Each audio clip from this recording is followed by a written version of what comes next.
Salutare fraților și bine v-am găsit la o nouă promovare pe acest canal. Astăzi îl promovăm pe domnul Adrian Hic. În canalul lui are 130 de abonați. Vă rugați să-l ajutăm și pe el să facă 200 de abonați, pentru că eu cred că putem să-l ajutăm să facă asta. Deci, antrenamente pe canal, forță! Dai un like la acest episod, forță! Te abonezi și la mine? Excelent! Vezi videoclipul acesta? Bine! Te-ai impresionat? Te duci la Adrian? Bum! Abonată! Bum!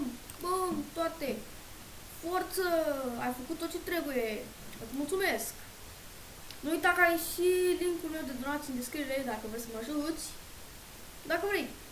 Dacă nu, lasă acolo like-ul și subscribe-ul și atunci mă ajuți. Oricum m-ai ajutat destul, mersi! Deci cam acesta a fost episodul, eu sunt Carter, el e Aolo, ce-am spus.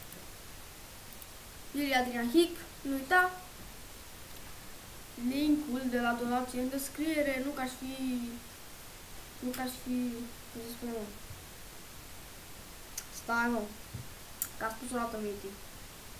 Disperat după bani, nu. Dacă vrei să mă ajuți, bum, link în donații. Dacă vrei să mă ajuți fără partea de donație, bum, subscribe și mi-a dus și alți prieteni tăi, dacă îți place contentul meu. Dacă nu, ba, aia este, dai dislike și te dezabonat. Ce să fac? Și îmi scrii și în comentarii de ce și ce ar trebui să mai fac, în plus.